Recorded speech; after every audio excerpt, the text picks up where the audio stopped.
This is the Way Spiritual Dojo, the path of unconditional love.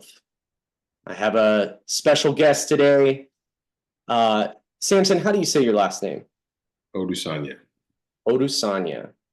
Samson Odusanya is a husband, father, integrative transformation guide. He's a breathwork facilitator, an advocate for human potential, devoted to helping others remember and reclaim their truest selves. With over a decade of experience, he brings a unique blend of trauma-informed insights, somatic inquiry, mindset, and emotional coaching, and a deep understanding of the cycles of metaphorical death, rebirth, and identity transformation.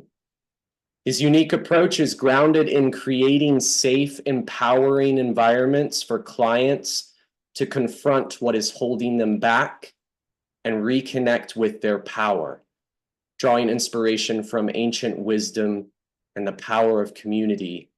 Samson guides individuals through layers of self-acceptance and resilience, fostering profound, lasting transformations that ripple through their lives and relationships. And with that being said, welcome in, Samson. Thanks for having me. Yeah, brother. So I am gonna have two windows open here so I can see you. All right. So Samson, I just want to start off. Where did you grow up? This is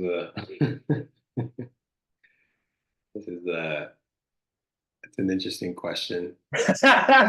Okay. No, I'll answer.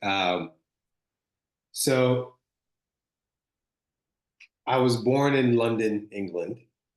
Spent, I would say, maybe 2 to 3 years there before I moved to the States, and shortly lived in California for about another few years before my parents separated, and then moved to Nigeria for about like 18 months to 2 years, and then back to the States when I was about like 5 or 6. Lived in New York for a few years, and then Philadelphia is where I spent majority of my time. So 16 years in Philadelphia.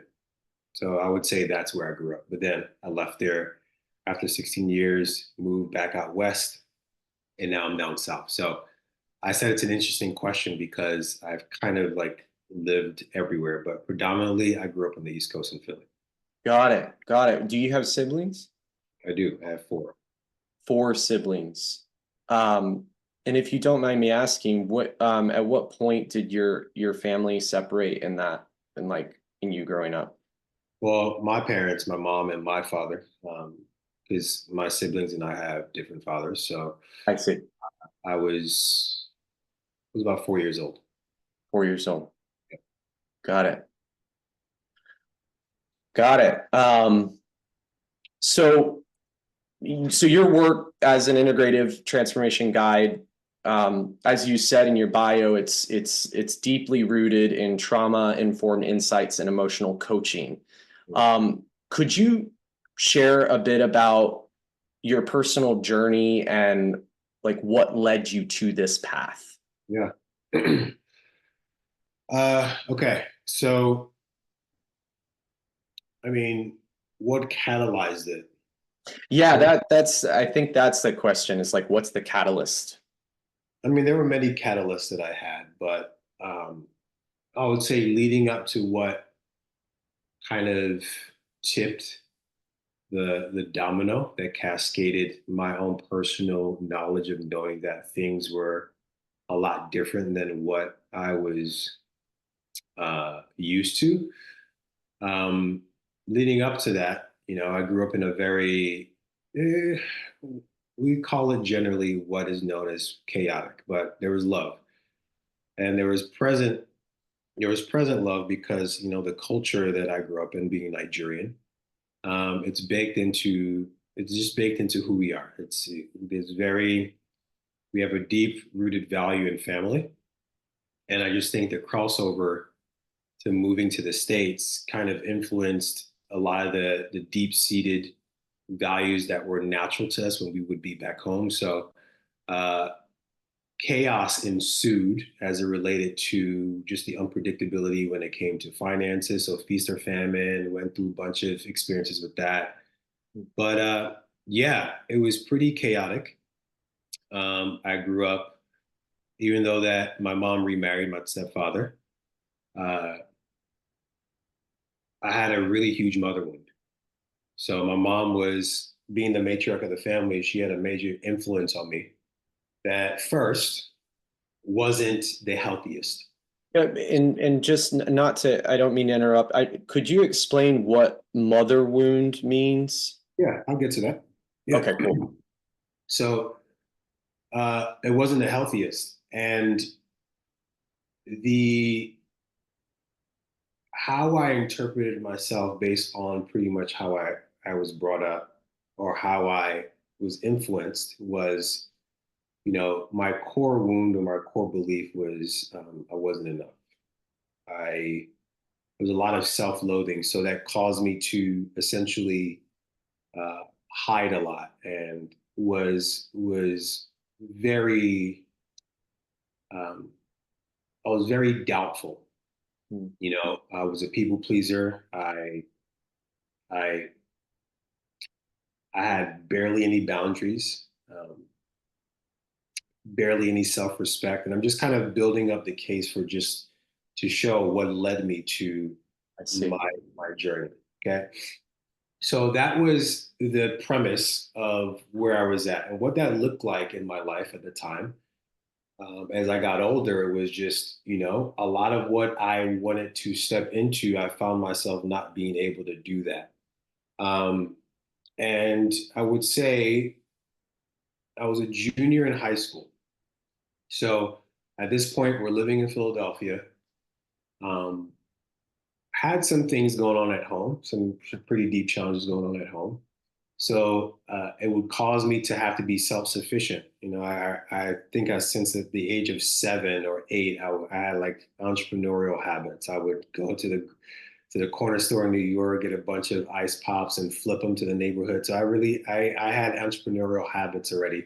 So I figured out a way to, okay, well, in high school, I'm going to sell candy to try to make my own money so I could take a little bit of pressure off of my family. So what did it look like is I would go to the dollar store, I'd buy a bag of candy, I'd flip it, turn the $1 into $5 and just do it over and over and over and over again. And my mom would normally drop off my supply at school. This day, and I'm not sure if you've had these days where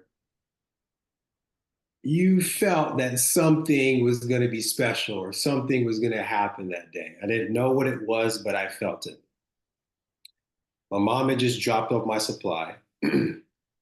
School ended. It's probably my biggest day of sales. I think I made like $55, right? That's selling a lot of damn candy as a junior, For sure. right? And as a junior, $55 is a lot of money in high school, shit, back then, right? I get back home. My stepdad's sitting on the bed and his face is in his hand. And the first question I ask him is, yo, where's mom's at? And he said, they got her. I said, who got her? So since 2005, my mom has been deported. She's in Nigeria currently right now. Mm. And again, I'm building the case, right? Yeah, I'm building the case. So that event, amongst many other events, was, I would say, one of the catalysts that began opening up a door to create a sense of inner reflection. And why was that? So my mom being the matriarch of the family, a lot of things went the way that she said. So she pretty much influenced the family. So certain materials, certain things, certain directions that I normally went in after, I would not have went in if she was still around. I know that, right? So the curse was that she was gone. The gift was that now I felt like I had this spaciousness to begin to explore certain things that I normally would not have. So I tell people I got the tap on the shoulder when I was about 19. Mm. And what that looked like was starting to ask certain existential questions. Who am I? Why am I here? What's my purpose? Very simple. And that led to certain material like falling on my lap. The Kabbalion being one of them, The Secret being another one of them. And then it led into uh, esoteric knowledge. The Metal Neter, started to read that. And then that led me down the rabbit hole of being very, very, very deeply interested in ancient African spirituality, which um, is connected to my roots. And then ancient Egypt again. And then I studied the Kabbalah for a little bit. Like it started to kind of veer me towards many different perspectives. And this is what started to have me view the world as being a lot more different than what I was used to. I was born and raised in the church. So I was born in the church. Um,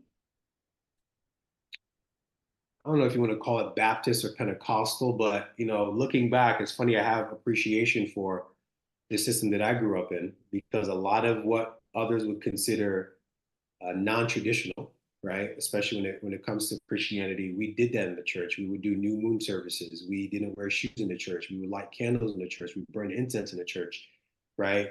When women were on their moon cycle, they were not allowed to come to church. I had a naming ceremony. So there were many deep spiritual practices that I was exposed to that many people traditionally would kind of like scoff at. Hmm. I felt for me that was what grounded me in a more holistic sense of what we would consider nature-based spiritual, but it still was under the container of religion. So I had that, but it made me kind of veer out. And I veered out because, humans being humans, I saw the lack of integrity. So it caused me not to really trust. So it led me on my own journey. Um, so I started to study many traditional systems. And then graduating high school, being a football player and an athlete, my physical health was something that was near and dear to me. But, at the time, I worked out because of football. But that was a habit I kept on continuing. So when I was about 21, oh shit, actually, let me rewind a little Yeah, bit. yeah.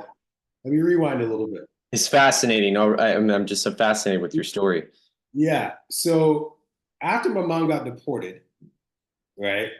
If you could probably imagine, it was a massive blow to the family, I, I right? imagine. There's my stepfather, there's my three siblings, my older siblings in Africa. So, but my three younger siblings were there. So my stepfather now had to like legit work twice as hard. All his attention had to go towards keeping a roof over our head. So now I had to step in, right? Take care of myself first, and then also step in and play the emotional and mental role for my entire family. I had to be the glue for my family now that my mom wasn't there. Mm. So at 17, but that started way younger than that. I felt like I had to parent a lot of older people as a child even then. But 17 is really where it got serious because now my mom wasn't in the picture. I had to contribute in a different way. Mm. So at 18, uh, when it was time to decide to go to colleges, and I was applying for colleges actually at the end of junior year, the applications asked for a social security number. So I was talking to my mom. At this time, she's in Nigeria. I'm talking to my stepdad, and I said, "Hey, what's this?" And immediately I hear the disappointment in their voices, right? Because I had just found out that I too was undocumented. Mm. So now,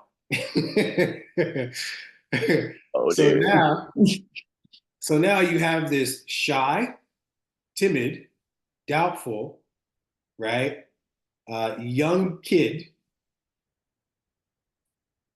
that felt he wasn't enough, had a lot of shame. Now he's realizing, oh shit, he's not supposed to be here. So I was already in hiding. I went into hiding even more. But now here's the thing. The way I was brought up, you got to figure it out. So I couldn't hide. I could not afford to hide. So I found a way to hustle and earn income that looked like bartending, that looked like self-taught graphic design, that looked like self-taught DJ, starting a DJ company with my friend, that looked like working in the hospital, not even knowing how I got a job there, but spending 7 years there, right? I had to make it happen. And why I share that is because, again, leading up onto what caused me to kind of focus on transformation after high school, that was one of the habits that I kept, was still working on my physical health. But when I got to the hospital, that opened up a different perspective. And it was a perspective that most people don't have access to. It's a different world. 60 to 70% of why people would come in were preventable. It's preventable. So for me, at 18 years young, I was like, well, shit, I don't want to be the husband, father, uncle, son that was spending the last half of his life recouping from the mistakes he made with the first half of his life, being reckless. So even though I was working on my physical health, staying in the gym, active through movement, I now doubled down on what I was putting in my body through nutrition. So this was the first avenue, along with quote unquote the spiritual material that I was reading, that kind of led to the next step, working on my physical vessel. Okay. So I was doing that again, right? That was going well. And kind of a side note, why I say that that's a different world, because this was, I would say, of the many initiations that I've had, working in that environment was a massive initiation for me, getting introduced to death in a whole different way. I've fortunately and unfortunately witnessed hundreds of final seconds of many people. Mm. So a lot of what has supported me in being present and grounded was being in that environment for years and really seeing what took place and seeing the soul leave the body and see people take their final breath and talking to them and the next 5 minutes having to do CPR on them and then them transitioning. So death was a massive teacher for me that I'll talk about in a little bit. So you take all of this, and this began a journey of realizing that, oh, like I at least I'm starting to see and understand that there is growth that's available for me. Okay. So working on my physical health, reading this material, right, led me to now into direct selling. So I had like 4 jobs part-time that I had to figure out. And then this was now my first official opportunity at entrepreneurship. Luckily, the community that I was a part of valued personal growth. So it was part of like our system, valued service, valued physical health. So now this is the culture that I was a part of all the time. So there's a lot of mindset. The books continued, right? But now it evolved into coaching. Like, and when I mean coaching, like being mentored. It now evolved into attending seminars, right? So knowing me, I kept like attacking this stuff. Okay, I need growth, growth, growth. And I started to notice like a trend that would take place. I would attend a seminar, or I'd read a book, or I'd be part of a coaching program, or I'd be mentored by a mentor. And I would seem to make some advances, like things would get better. But the pattern and loop I would always notice is I would get to some threshold and then I'll burn it all down. Mm. I'll get to some threshold and then I'll burn it all down. I'll get to some threshold financially and then I'll burn it all down. Most people call it self-sabotage. What I've learned to identify it as is just identity regulation. And what happened was I realized that the not enough identity and belief that I was holding kept bumping up against the shift that I wanted to make, but my nervous system, my psyche was not ready for. So 10 years ago, I got invited to a breathwork session. This is my first introduction to breath by a really good friend, spiritual mentor to me, whose brother-in-law led it. So when we lived in California. And after that session, I still remember it. From Santa Monica, yoga studio, still remember it. Hmm. I come up gasping for air. I was the last or second to last one to come up out of the experience. I gasped for air. And I look around and I say to myself, what the fuck was that? For the first time since I could remember, growing up how I did, when I say growing up how I did, like physically beat, emotionally beat, mentally beat, Hmm. for the first time, I felt like I could feel clear. Hmm. The first time it felt like I was not overcome, or I was I like I wasn't like swarmed by this voice of doubt that felt regular or normal to me. For the first time, I felt grounded. First time I felt like I could breathe. But this is the biggest thing.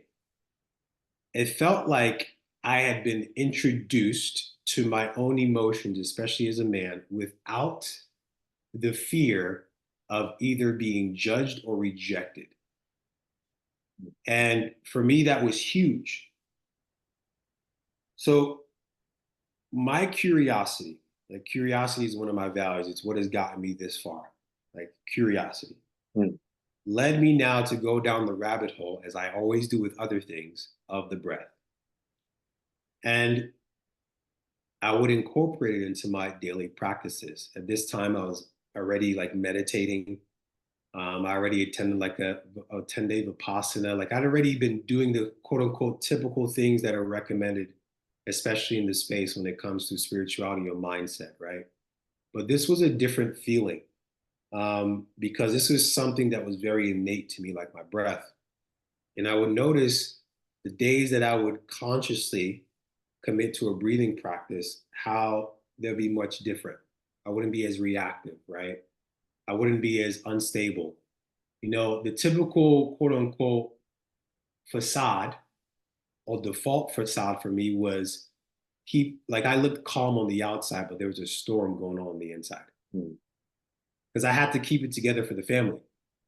I was the one that everyone came to give advice, to support financially. Like I was the one that everyone came to. So I could not afford to show that I didn't have it together. But I was literally like crumbling on the inside. Right. So that session opened up, I would say, permission for me to begin like knowing that I could put the burdens down. So the consistent practice in that really, I would say, started to create a sense of safety and knowing that I could be grounded, but that wasn't enough. So um, shortly after that, I would say 3 to 4 years after that, I was now introduced to, plant medicine. And Hmm. that deepened my journey even more. My first introduction to the world of the plants, well, psychoactive plants. Hmm. Prior to that, with my extreme focus on health, there was about a year or two that I was really focused on herbs, like a good amount of them. Right. I have family with history in herbalism, Hmm. so yeah, so I focused a good amount on that. But as far as psychoactive plants, my first was wachuma, which is the mescaline compound, San Pedro. And yeah, that changed my life.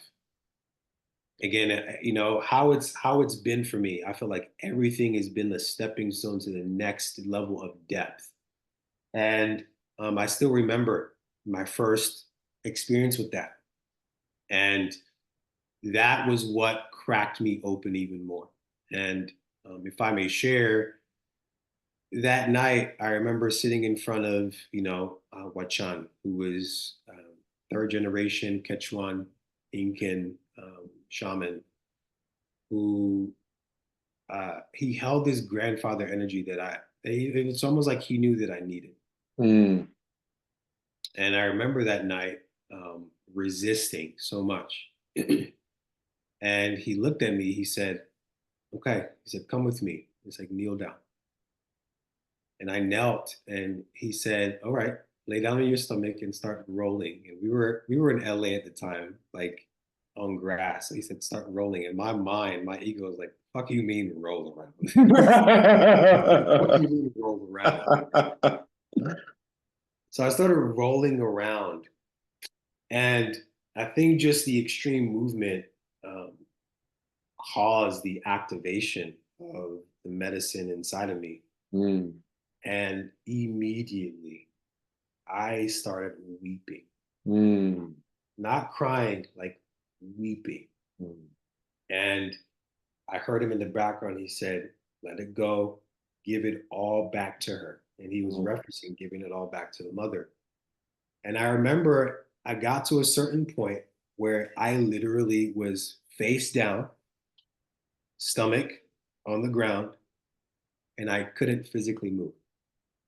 At that point, my ego had tapped out, right? My body had physically tapped out, so I couldn't control what was going on. And I remember my mind going like berserks because there were people around by the fire, and my voice was like my mind was going crazy, like, oh shit, they're watching me cry like a little bitch, and yet all this. Mm. And I realized in that moment that was the little protector that has always held it together for the sake of what people were going to think about him. Mm. In that moment, I had let go of what felt like years and years and years of pain, right? So again, as I let that go, it's another level of depth. And the integration process, again, continued. And what I started to notice was a lot of my journey that has led me to serving in the way that I do has been typically around being able to allow myself to die, right? And that happens by also welcoming the opportunity to face my own darkness, my own shadow, and bring love essentially to the parts where so much fear had occupied. Fear of being seen, fear of being enough, fear of being capable of serving, fear of love ultimately, because I felt like I was not lovable. So essentially, obviously, my own experience and journey, it's like after I experience something personally that has leveled me up, historically, what that has looked like is now me stepping in and using that same gift and sharing it with other people. So, yeah. Mm. Woo! Thank you, brother. Wow. Wow. I mean, that's really powerful, man. Um, yeah, and I was with you that whole way. And it's interesting. I had these questions to ask you, but you actually through that process and through you sharing that, like really just hit on so many things. Um, so I want to ask something, and this is for specifically for people that are first starting out, like, and they're awakening, things are coming online, so to speak.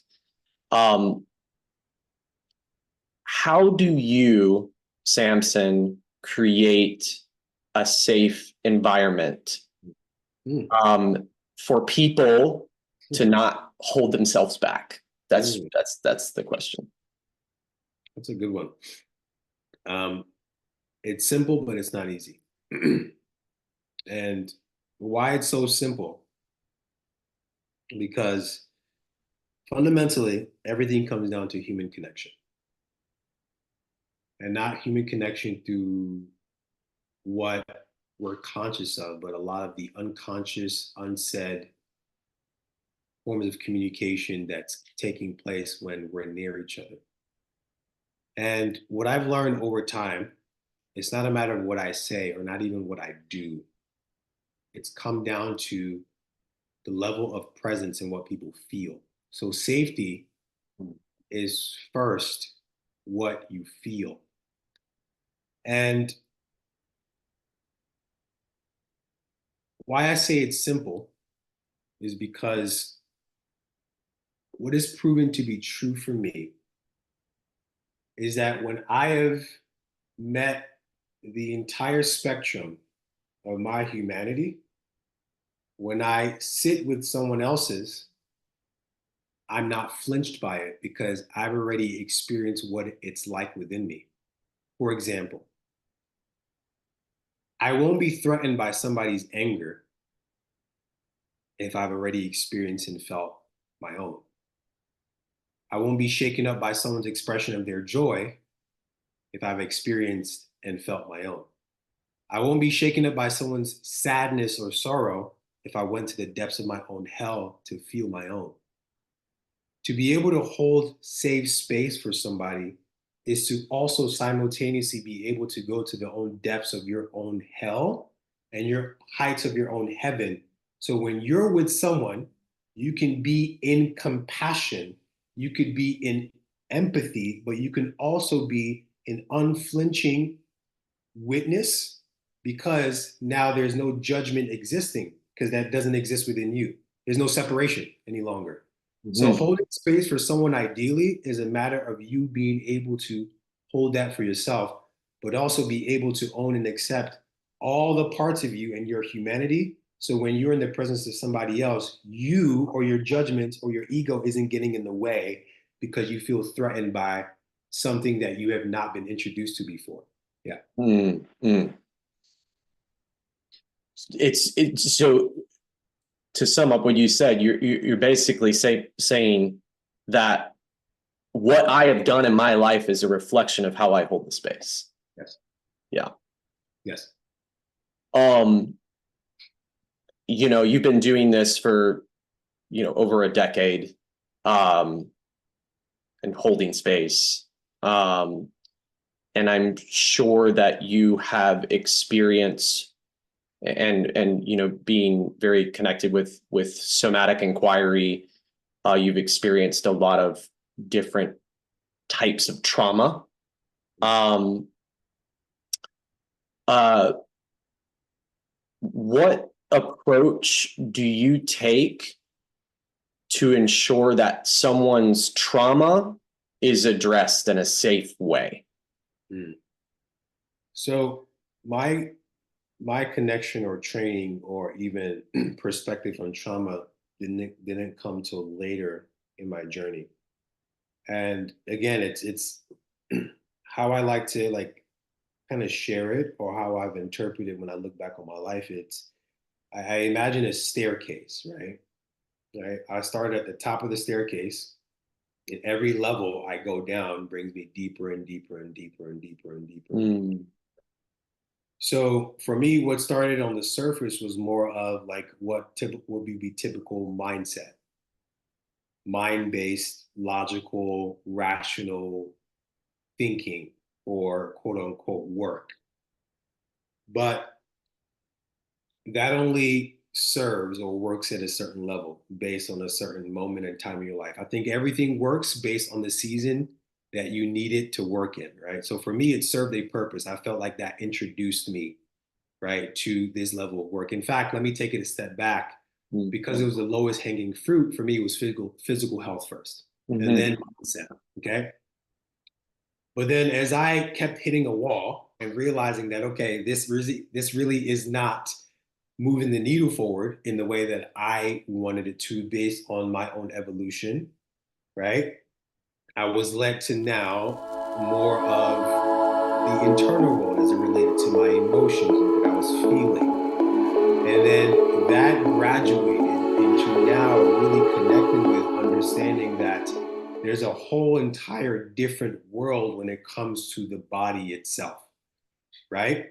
So for me, trauma didn't come in until later. One, because what I experienced in my life, I didn't really identify it as traumatic until like I was really, you know, really willing to sit with it and look at it for what it was. Mhm. And then that opened my world up to really studying it and taking a more trauma informed perspective, right? And a more gentle approach that is rooted in understanding that we open up as human beings, right? Connection is available when safety is present. So now it went through, I started with, having to just drive and the whole mind thing, right? To now taking a more gentle approach, understanding that in order for me to open up or in order for me to go deeper, I need to create safety, right? So I noticed the shift in my results personally when I took this approach simply because I wasn't pricking, prodding, or digging.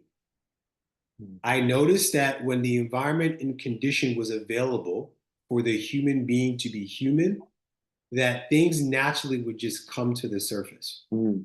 Wow. right?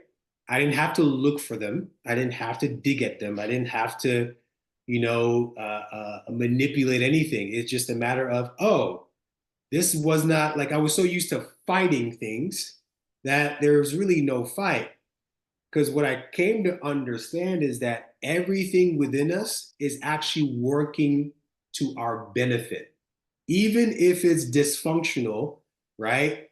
On paper, it's working to our benefit. So this took me a lot deeper to understanding one, the human psyche, right? Human behavior, but now taking an approach that was not really popular, and that was through the subtle, silent signals of the body.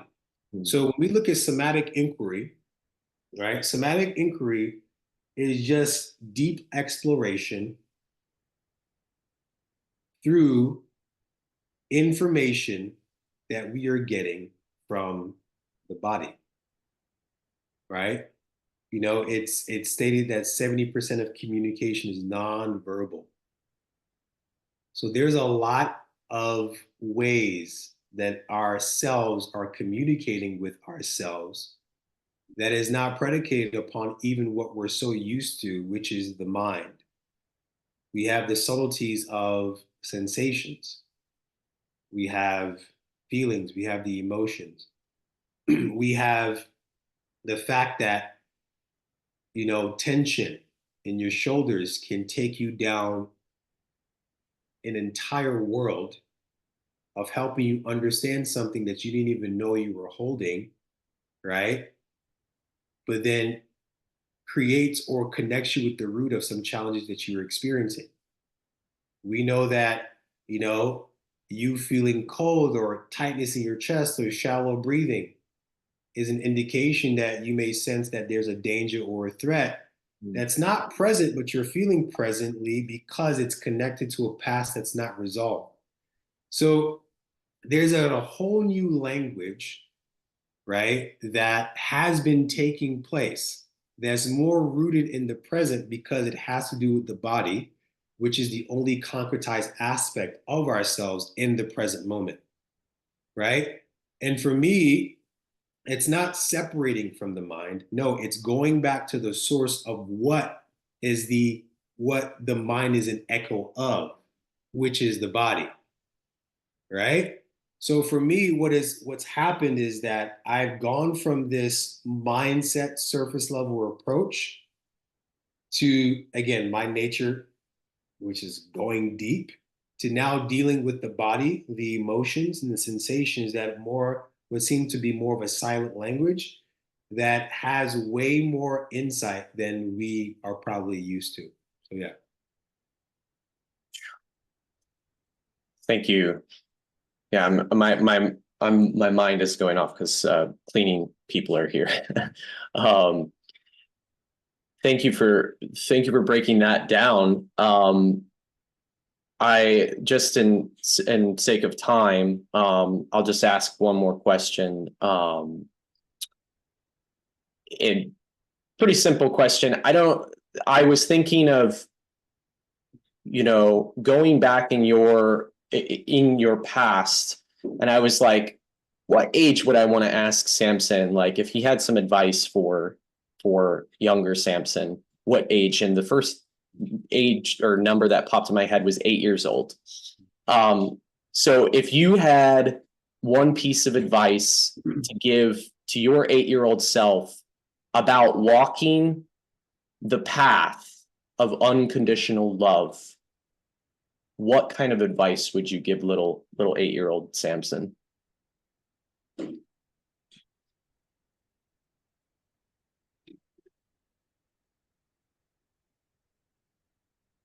You know what's funny? And like this is just pure honesty in the moment. Mhm. He was already walking the path of unconditional love. Mm. The world, as he experienced it, made him feel like it was wrong. And what do I mean by that? It's interesting that you chose the age of 8. That was the age that I could remember that my interest, at least consciously, that I could remember my interest in people started. At 8 years old is when I would just sit and observe. I literally would be curious as to like what's happening inside of that person.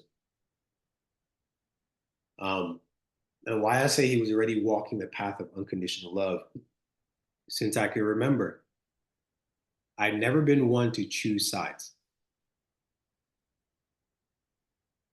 right? They just naturally,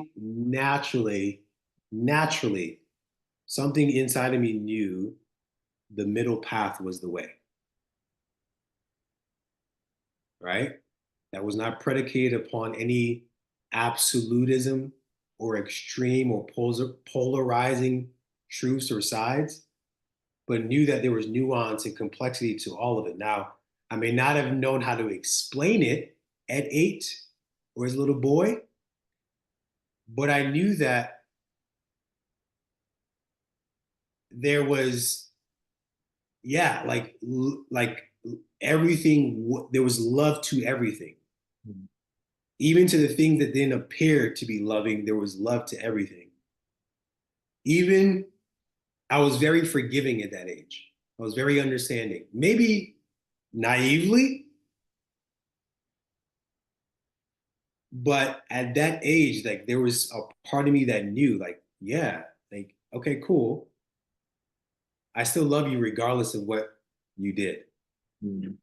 There's still love for you regardless of what you think was wrong. Now, I will say on the flip side, even though I saw that externally, internally, maybe sometime after that is when like it shifted. Maybe I became aware shortly after that like the belief that was seated in me that I wasn't lovable became started to become present. And I don't know, maybe it was because things got tougher at home, so that became more present for me. But yeah, if I were to give him any advice, it would just yeah, keep going. Because without like looking back, without anything, like if anything would have changed, Jared, I would not be where I am. Yeah. Not like, and I don't regret anything at all. Yeah. Mm. Man, thank you, brother. Yeah, man. Yeah. Um, where's the best place that people can find you on the web? Yeah. Instagram currently right now at Samson Strength. Website is being revamped currently right now. So, but when that is revamped, samsonodusanya.com. But yeah. Beautiful.